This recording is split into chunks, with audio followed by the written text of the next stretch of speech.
What is going on, everybody? What is going on, everybody? My name is JeffLightsyJr. here with the Black Boss Channel and Victory Formation. Thank you guys for tuning in. Be sure to hit that thumbs up button as you come into the room because we have a special guest in here with us today, Mr. Malachi Wideman, the two-sport star down there at Jackson State for Coach Prime, also on the basketball court for the Tigers. Malachi, how's it going today, buddy? Man, thank you, man. I'm doing great, man. Pleased to be on the show here with you today. Hey, I appreciate it. I appreciate it. Now, Malachi, I mean, there's so much going on at Jackson State. It seems like at all times. So I got to ask you just right now, what is it like being a JSU Tiger, both a star on the football field, leading the conference in touchdowns, while also now starting games for the basketball team? What's life like at JSU for Malachi? Oh, definitely time consuming, man. Trying to make sure that I get everything done in a timely order and with efficiency is definitely one of the biggest tasks at hand. Still to this day, that's something that I'm still trying to balance, having a social life, having, my sports life be up to date because, a lot of time is devoted towards both of those two sports, basketball and football. But it's been nothing but a blessing since I've been here, man, at Jackson State. I've gotten tremendous amounts of support from, faculty, administration, even the janitors, who get to watch me from the cut of the games and stuff like that, man. Just so much love around here, man. And I'm just glad to be somewhere where I'm wanted, needed, and loved. That's awesome. And that's awesome to hear you speak about it in that way because I understand, when you entered the transfer portal coming out of Tennessee, you didn't report to Jackson State till late in the process. Just tell me about, reporting to Jackson State when you did, and when do you feel like you finally caught your rhythm, got your groove going during the football season? Okay. Yeah, definitely made a lengthy transition as far as, coming out of the transport portal and choosing my next school because I knew my next school had to be a smart one, had to be a good move. Mm-hmm. Me getting my transcript from other school definitely played a part in me getting it so late. Mm-hmm. There are a couple student fees and stuff that they wanted me to pay before being able to leave. Unfortunately, even though I'm a scholarship guy and they know I don't have it, that was something that had to be done. So after coming up with those outstanding fees that they left me with, I had a short window of time that I was dealing with. A lot of schools and teams had already gave out their number of scholarships and Mm-hmm. did a lot of their recruiting. So um, definitely had to go where I was much needed instead of wanted in a way. You know what I'm saying? So definitely stand down and waiting, and also just getting in contact with somebody of that nature, like Deion, of course, played a big part in making that transition for me so much smoother. Now, Malachi, I must ask you, when did you first meet Coach Prime? Did you meet him during the transfer process, or was this someone you actually knew during your time in high school? Actually, this is someone I knew during my time in high school, way back when I was committed to FSU, Mm-hmm. the Knolls. I was actually coming down for visits on the weekend, and I of course got to meet some pretty great people at my time. Getting to visit there, like Deion, Hamilton, like Coach Hamilton, Mm-hmm. who's there at basketball now, and other big house names. But those are some of the ones that I got to meet when I was down there. So That's pretty cool. That's pretty cool. Once again, we're talking to Malachi Wideman, the two sports star over at Jackson State University. Be sure to hit that thumbs up button. Now, Malachi, the first couple of games, you didn't really see the field too much. That Alabama A&M game, I think the first couple of games, I think I have it right here. You might have had with the first four games, you had two catches total. Right? The Alabama A&M game was that fourth game. You caught a touchdown. But then after that, you put a blitz on the rest of the conference, man. You scored in every game the rest of the season, the rest of the regular season, that is. What was it about that fourth game, or what took place between the fourth and fifth game that saw your reps turn up and saw you become the receiver that you eventually became during your first season at Jackson State? I think, just getting more comfortable with the program, with the system, with my teammates, knowing my role as well, knowing what I could do for this team. And then, of course, just staying, of course, with the grind, staying healthy because, Your availability is your marketability. So just staying 10 toes, man, trying to stay out the mix throughout the, of course, the long season. Football is always a long season, man. A lot of injuries happen. I think that's what gave me a shot to, showcase some of my talent early on. We had a couple guys go down. So when a couple guys go down, not only do you get some more time, sometimes you get a couple more balls. And Yeah. so just capitalizing off some of those opportunities that I got was definitely important and essential. Now, Malachi, you finished the season with 12 touchdown catches. Now, I don't know what your goals were coming in to your first year at Jackson State, but did you think that you'd be able to lead the conference in touchdown catches the first season you stepped foot and essentially doing it in 3 less games than everybody else? Most definitely, a goal for me actually was to break the receiving record. I was going after Jerry Rice's record, and I still am to this day. That's something that I feel like is attainable and reachable. If I keep working and you know, try to keep getting better. So just having those types Absolutely. of goals and following in some of the greats' footsteps. Even when you come up short, you don't come up short. You know what I mean? Yeah, no, definitely, definitely, and what you were able to do was nothing short of remarkable. What JSU was able to do was nothing short of remarkable. You guys winning that SWAC championship in your first fall season.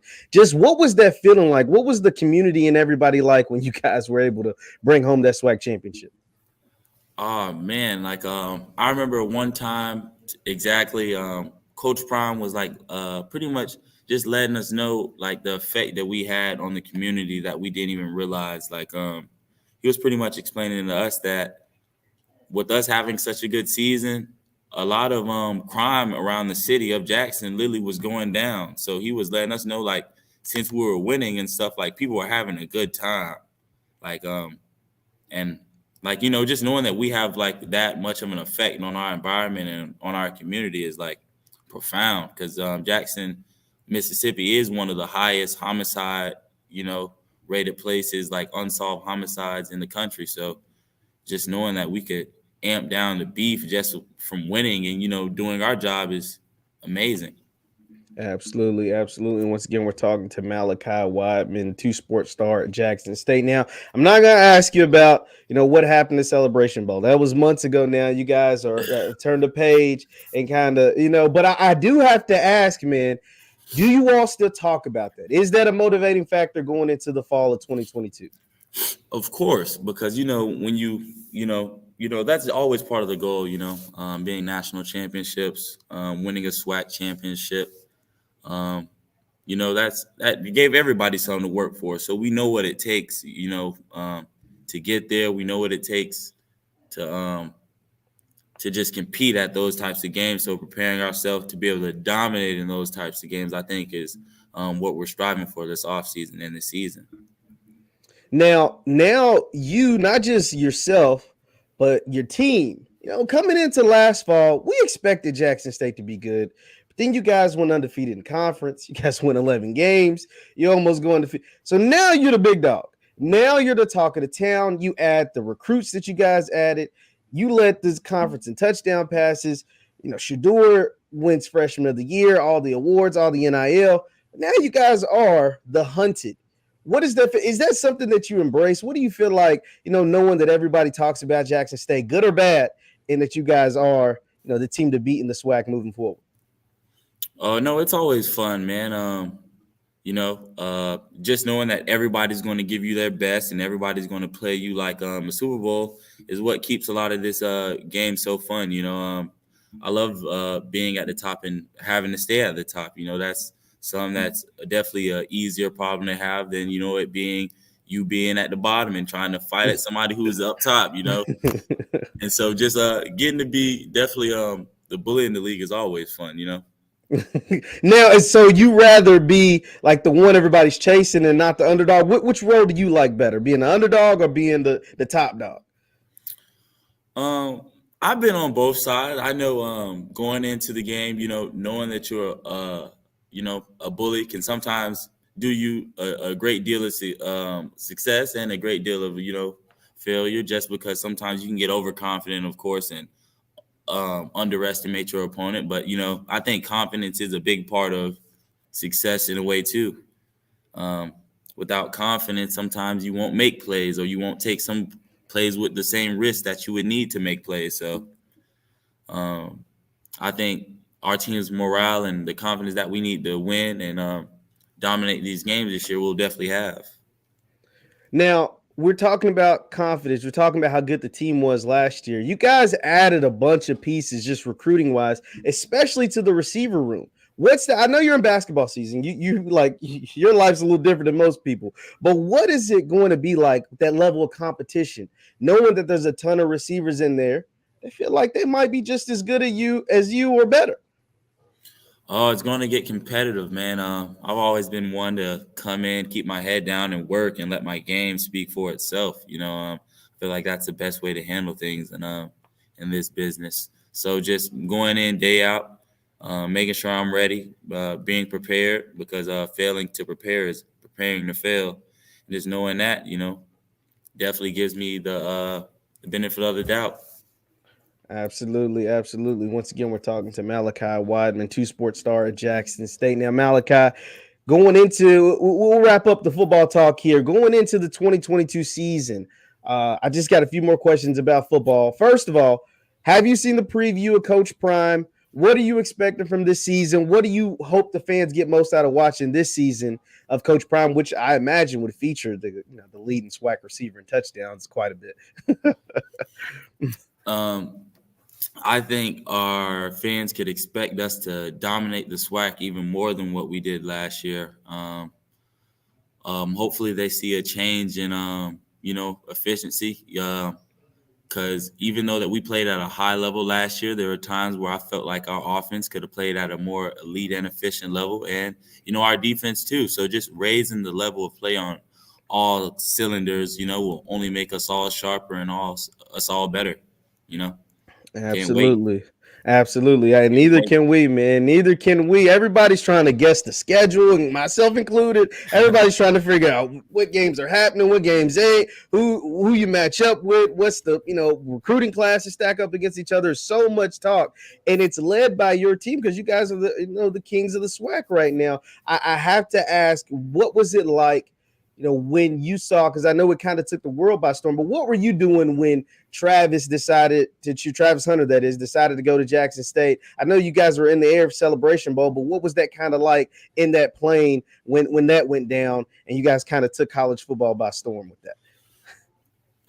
Just sitting back and seeing, that we're in a different time age. We're in a time of where athletes are finally starting to understand that you could take your talents to somewhere where some people are really truly scared to, because they don't think they'll get the right recognition or the platform to go to the next level. And just with Travis making that big move, he's paved the way for a lot of athletes. Most definitely. Now athletes who might not have been getting looked at might be getting looked at off of the face of, scouts and other recruiters watching Travis when he plays now, from just being the number one recruit coming out of high school, So just knowing the type of eyes that are on the program, that is on the school, and all of that, is big. Yeah, absolutely. Absolutely. Now, Malachi, you had to make a transition. Like I said, many college athletes don't have to do. As soon as this football season was over, you didn't really get a break. You jumped right into basketball season. What was the hardest transition about, going from playing for a SWAC champion football team to going and competing for a SWAC championship in the basketball world? Getting back to, getting my basketball legs, of course, it's a different type of pace. A lot of it was definitely getting in the plays, making sure that I'm making some of the right reads, getting back to making, basketball decisions at a high speed and at, good choices. So just trying to get back into the groove of basketball. Doesn't take long, but it definitely is, sometimes extra. Yeah. Extra. Now, what age were you? How old were you when you realized, like, hey, I'm pretty good at this football thing, and this basketball thing kind of come easy too. Like, how old were you when you realized you was pretty good athlete? Maybe my freshman year of high school. And what was it about that year? Was it just you were just better than dudes? You just realized it came easier to you? What was it about that time that made you realize, dang, I'm pretty good at this stuff? Well, I had some pretty cool people tap in and let me know that if I stayed out of trouble, that I was going to have a chance to do something big in whatever route I took, basketball or football. Just know that there's some legends in both sports, basketball and football, that kept me playing both of them. Hey, that's awesome. I'm going to give you two names for each sport, or one name for each sport. For basketball, I had LeBron James, and for football, I had Deion Sanders.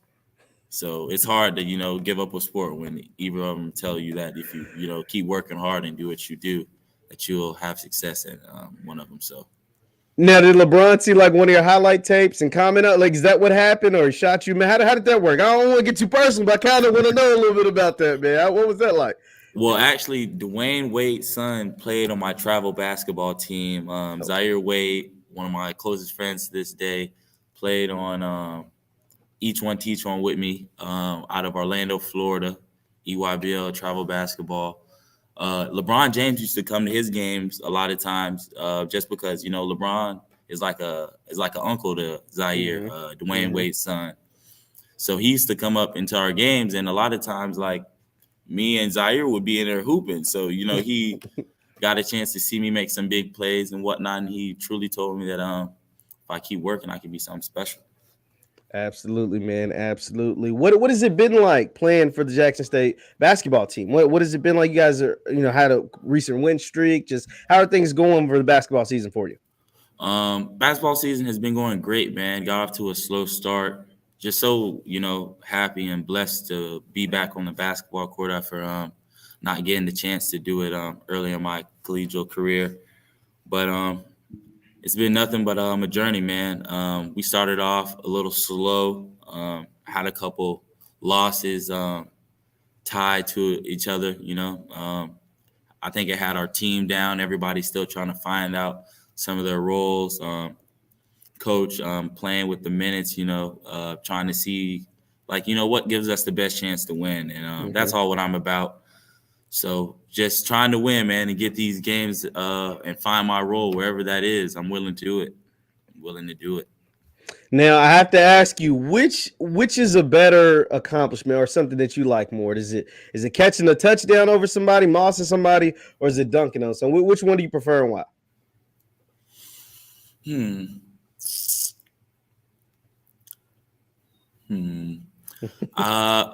Well, that's hard. That's too hard for me. I don't know if I got an answer for that. Yep. I don't know if I got an answer for you. Because it was one play. I'm gonna run back to football one time because it was one play in particular that I remember. I think it was the game, essentially the game-winning touchdown against Southern. You caught it, Buddy fell.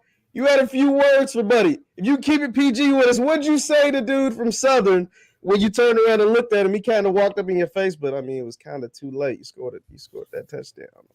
Nah, all I told him was bleep. That was easy. Yeah, bleep. That was easy. Hey, that sounds good enough, man. When it comes to trash talking, do you do a little trash talking on the field or on the basketball court? Is that something that's part of your, to get you going, or is that something you kind of stay away from? Usually I'm actually the one that actually tries to get other people to trash talk and to get out of their games. Like, I'll talk just because I try to be a vocal person on the football field and on the basketball court. But otherwise than that, no, I'm not even truly a trash talker. Like, not really, but I'll definitely turn up with somebody who turns up on me. But no, I'm not even really a trash talker. Oh man, so he must have said something that kind of got it to that level, I'm assuming. Yeah, he took it there. He really took it there. So I had to take it there with him. Okay, man. Once again, we're talking to Malachi Wideman, man, two sports star over at JSU. Oh, looks like we lost Malachi. I don't know what just took place. I don't know if his phone died or what's going on. But as you see, Malachi is a very well-spoken young man. He comes with, he's keeping it real with us. And I was gonna ask him, he has an NFT project that is coming out. Let's see if we can get him back. Looks like we got him back. You good to go, Malachi? I'm back. I'm back. I don't know where I went, but I'm Hey, back. that's all good. That's all good, man. Now, Malachi, I know you're working with, you're doing some NFT stuff, man. Just tell me about that. What's that been like, and where can people find it? Okay, well, I have an NFT dropping, I believe, within the next 2 weeks. If you don't know much about NFTs, I would definitely highly encourage you to do some research on them. A lot of money to be made in the NFT space of things, and yeah, I'm doing a partnership with Legacy League. You know, with my NFT. Of course, I'm still open to doing business and expand my portfolio. If anybody else wants to reach out to bookedandbusy@gmail.com for more business. But as far as some of the work that I'm doing right now, I'm also doing a partnership with Mogul. Some guys over there doing some really big things with other athletes, helping spread the wealth as far as with some of this NIL deals in the space that is foreign. Yeah. NIL, like a lot of the NIL name, image, and likeness things that are doing right now, people are doing right now, and students are doing right now. A lot of people don't know about. So just educating to help students make sure that they get all of what they deserve, and athletes get all of what they deserve is important. Absolutely, man. And I want to just say this really quick while I have you on here. The NIL thing, I think, is the coolest thing ever, man. Because for years, student athletes were making millions and millions of dollars, not only for the university, not only for the athletics department, but even for the city. I mean, the city of Jackson came out and said, your team, you guys' team, raised $30 million for the city. So how is it that you guys can make the city that much and you couldn't even get, if somebody wanted to buy you a cheeseburger, they couldn't do it. So I'm just so happy that you guys are able to capitalize on this opportunity. Just what's this been like for you to be able to, go out there, prove yourself? Because, I mean, you were someone who actually, put in the work, relentless Swac and touchdowns. Now you're a starter on the basketball team and able to earn an honest living. What's that been like for you? It's been a hell of a journey, a journey that I'm willing to bring others on, teach others on, and learn along the way too. I know there's a lot I don't know, and there's a lot I want to know, a lot of people I want to meet, and a lot of relationships I want to build. So just doing right by people, as people do right by me, and I know all my blessings will come back tenfold. Hey, absolutely. You are right about that. Malachi, I'm gonna get you out on this, man. I can't wait to see what you do this fall for the football team. We're gonna, obviously, us and all the JSU fans gonna watch you the rest of the season with the JSU basketball team as well. But what has it been like to be a part? I'm gonna get you out on this. What has it been like for you to be a part of this resurgence to HBCU football, essentially HBCU sports, but especially the football field? I mean, it's led by your coach, Coach Prime, Deion Sanders, down to your team and the success you guys have had. Now we're looking at all these other schools recruiting at a higher level. We're looking at all these other schools able to capitalize on what's taking place. Just what has it been like for you being a part of like this real first wave and these real impact kind of guys, 4-star guy coming out of high school to leading the Swac and touchdowns? What has it been like to be a part of this resurgence and be one of the leaders, essentially, or one of the faces, if we're being honest, of this resurgence to HBCU football? No, man, it's been nothing but a blessing to be part of this cool revolution of time. I think that there's a lot more that I could do while I'm here, and there's a lot more that I would love to do while I'm here. So just expanding, growing, gaining, and maintaining is something that I'm thriving for right now, and something that I'm seeking. Absolutely, man. Absolutely. Once again, we're speaking with Malachi Wideman, two sports star over at JSU. Thank you all for tuning in. Malachi, I appreciate you stopping by, man. And we're looking Thank forward you. to it. Hey, we're looking forward to the season, the rest of the basketball season, of course. to see if you guys can repeat as Swac champions. For all the JSU fans out there, Malachi, you get your last words. I'll give it to you. What is it you want to say to the JSU fan base that's tuning in? I'm gonna say go Tigers. D, I love. You know I'm locked in for life, baby. Check us out. We got another game this Saturday against Texas Southern. We finna get after it. Yes, sir. Absolutely. Well, thank you guys for tuning in. Be sure to hit that thumbs up button on your way out, and we will see you